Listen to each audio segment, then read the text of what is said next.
Welcome to the House of Fun. Welcome back to the news today. This is the Daily Debate, Israel Elections 2015, another day of fiasco concerning the Netanyahu household. Today it was revealed in Israeli media that 8 months ago, the Israeli state controller warned there was a reason to suspect criminal offenses in the Netanyahu couple's handling of their household affairs.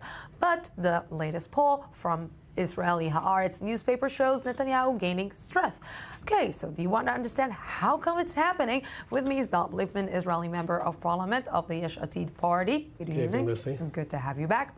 And Dr. Hani, Zubida, professor of political science at the Israel Valley Academic College. Good evening. Good evening. I love the fact that each time that you come here, you just have such smile. a huge smile. You just that is said the saying... House of Fun, and I was thinking about the House of Pain, and I'm not so sure. And I think He's enjoying this way too much. That's the bottom line. I just said, because this is probably the most lively campaign we had in Israel in the last 20 years. I think that Dov Lipman will disagree. Way too much fun over there. I assume he hardly sees his family. He hardly visits his home. He hardly sleeps. He hardly eats normal. He hardly drinks normal. He's running all over the place, which is, well, I've seen him work. He is doing a great job. I should give him that. But it is a crazy time for them. But for us analysts, we're not vested in it. This campaign is only in the air for 2 weeks. We have seen 3 lead changes, which is amazing. It's, I'm really it's amazing. It seems that the left in Israel just forgot that they are in election period of time and they're just doing this. And okay, let's see what Benjamin Netanyahu is doing and we will react to what Benjamin Netanyahu is doing. And they are losing in the polls. They are losing mandates and they are losing seats. And it seems that what is happening? So I think that you're correct in terms of the approach. I'll speak first in terms of what we're doing. We're certainly out there night after night, day after day, presenting our case, and I do believe we're doing it in a very positive way and uplifting way, and I do believe, again, that we will be the surprise when it comes to the end. In terms of the exact number, we'll see, but we'll go beyond the expectations because we're handling the campaign in that way. I think that people underestimate the significance of a security situation on voters, and that's why we're talking about criminal, we're talking about corruption, we're talking about lack of trust, and people somehow fall back to this, he's the person who can give us security. One of the things that we're working very hard on trying to do is to chip away at that. It's not true. There's a list of people in Israel, I'm not talking about just my party leader, who, if they're given the reins of Israel, can surround themselves with the right people and provide Israel security. I think this has to be a major element of the campaign, because as long as Netanyahu is allowed to say, I'm the one who will save you at the end of the day, I think voters are able to put all these other episodes to the side, and they're able to just single-mindedly focus on that. But, we're looking at just what is happening in the last few days. Just last night, I read an article of one of Israel's journalists, Ben Caspit, was draw a horrific picture, it's like a horror movie about what is happening in the Prime Minister's office and why not to elect Benjamin Netanyahu. And it seems that each and every move like that from the media, from the left, from every single person who's trying to hurt the Netanyahu's couple or the Netanyahu's kingdom or residents, it's just backfiring at everyone.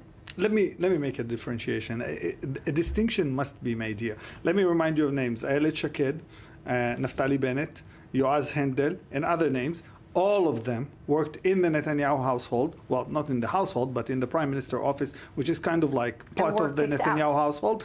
And they were all out. 2 of them are now competing with Netanyahu in the right, trying to dominate what we call the center-right bloc. Now, there's a huge distinction between what's going on the personal level and a huge distinction between what needs to be happening at the campaign level.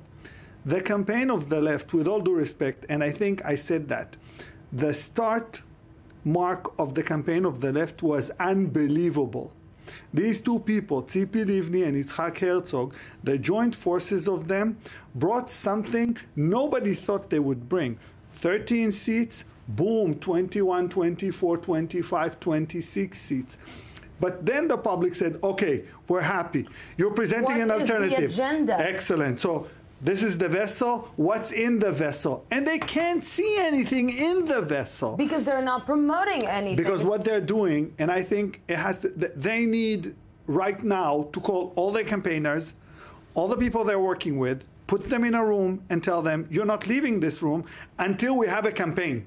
We do not need to wait and see how Bibi draws. Well, Bibi had this great, really very funny short movie about him coming to babysit the child of the neighbors. In one way or another, he's coming to babysit us, exactly. the people of Israel. Exactly, that's what he said. That was the euphemism. But then again, you cannot react, it's us or him, in black and blue. You need to say something for the books. The voters are expecting something meaningful. Say something. You want to say like Lapid says, I will 1, 2, 3, and then you can debate with him whether you like or dislike. You want to say what Aryeh Deri is saying, 1, 2, 3, but debate say with something. Meaningful, significant. Right now, when we see the left, okay, we look at them, and there's nothing. If I can build on what Ron is saying, in the very beginning, when we would go out there, we saw people saying to us, listen, you sound great, but we need to create an alternative to Netanyahu. And that was the focus, and that's why they had the spike in the polls.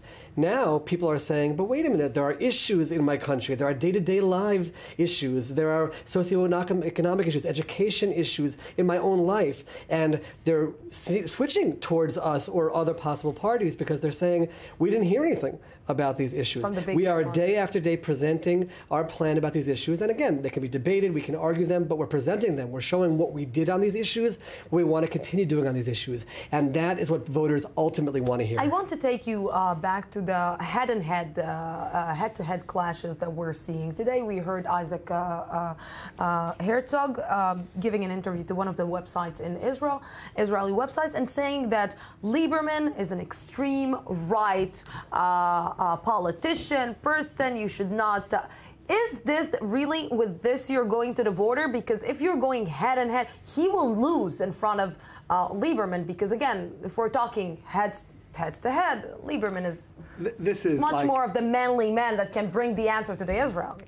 Bringing Ronaldo or Messi to the neighborhood ball game to play against 7-year-olds is not the right game. You are not competing with Lieberman. You are competing for the premier. You're competing with Bibi Netanyahu. The only name you should discuss is Netanyahu. You cannot go under. Because the minute you go to Lieberman, people say, well, but Lieberman is not a candidate for the premier. Here goes one important issue. I think lack of experience within the left is really important. And we can see that. And it is like a huge hurdle for them. They're making the same mistakes time and time again. Second, campaigners. Lior Chorev sat in this chair and said, campaigns are not games for amateurs. This is something that professional people do. You cannot play around and fiddle around with ideas during the campaign. Because during the campaign, it's money time. It's 1, 2, 3. Let's go. Boom. We do not see that. Bibi Netanyahu can afford to have a lousy campaign. He is the incumbent. Incumbents have... He's security. He's Mr. Security. They have what we call a natural advantage because they are the incumbents. Now, I think it's not done. The game is way, way far from being done. What they need to do is they need to understand that they need to close the ranks.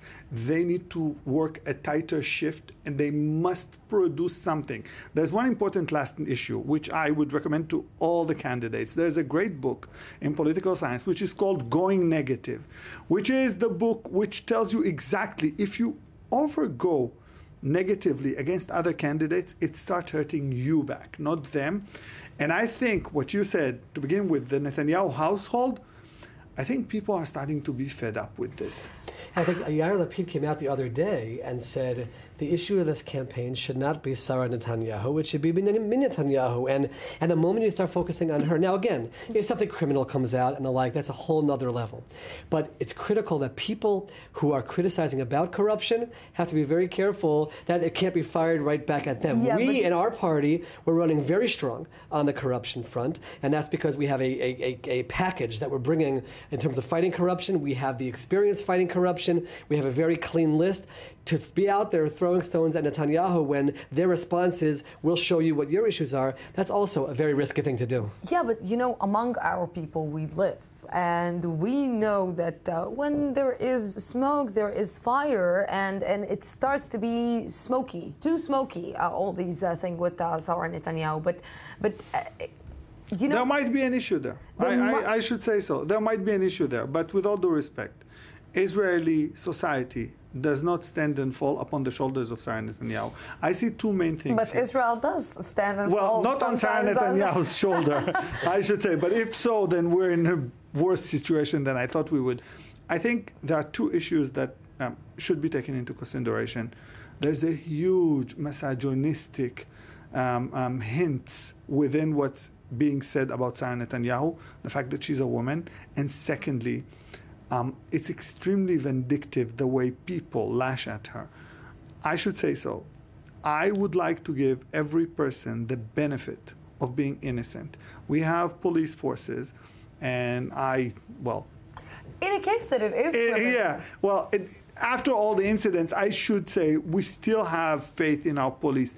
Let the police do their jobs.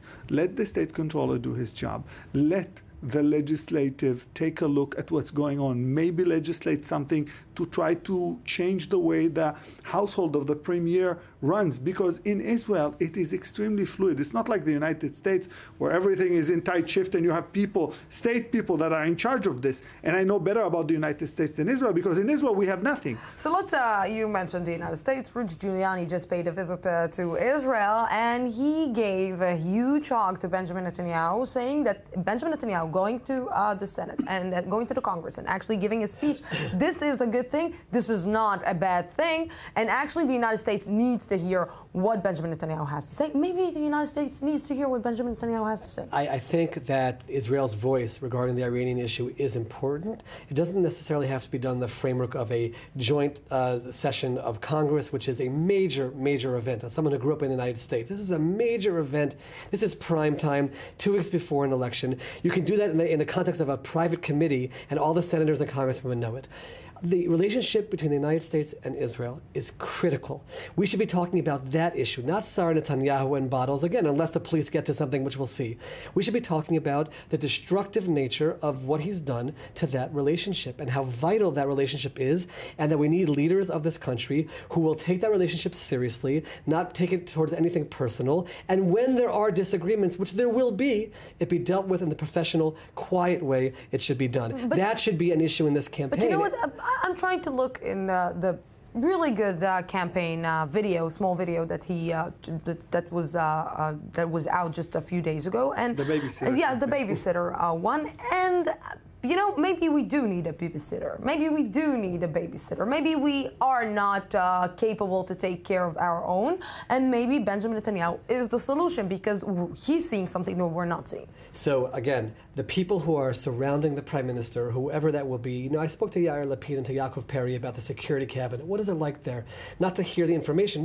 You have the military professionals, you have all the advisors, and there's not one premier of Israel, and I'm saying this not just about Yair Lapid, who won't be strong on Israel's security. We're here to have our country to be safe and sound. Everyone will take that into account. But the question is, what destruction happens to that security from all the bravado and the proud talk? Sometimes that's actually destructive to Israel's security. Hurting the relationship with America is destructive to Israel's security. I don't mean we have to do everything America tells us to do, but there's ways to deal with it. But these public spats and these public issues and intervening with elections, this is not where we should be. We should be dealing with our security, but doing it in the professional and right way. I should say two things that are crucial here. I have never, ever in Israeli history seen such a harsh comment from the White House when it came to a prime minister that comes to the United States. This is unprecedented. I have never seen the president himself addresses the premier without saying his name in such a way, saying that his visit is not called for, he was not invited, and so on and so forth, and saying that it went through back channels. The second thing, I think everybody will look for Israeli security. And the question we need to talk about is, how do they see Israeli security? And that is the crucial point. No, how come she is not playing on the security card? Because she can be Mrs. Security. Yeah, she was her background. She was in charge of the non-existing negotiations in the former government. I think what we see right now is the attempt to split the power between the dual head of the Zionist camp, and it's not working out well. And I think this is also one of the major reasons we do not see a clear-cut campaign. I think there are disagreements. I think it will take time. I think they need to know. Everything is going to come down to conclusion in mid-March. I think they need to know that they need to run an extreme tight shift right now, and I think they do have to come out with something positive, something the public can say, well, now we know what you want to do. Let us judge you on that. Oh, and I will judge you again in the next show that we will have, election 2000, next show. Tomorrow. Gentlemen, thank you very, very much for coming. Always good to see you smiling. Somebody else is not smiling in the Zionist camp today, obviously. We're going out for a small break, 2 minutes, and I'll be back.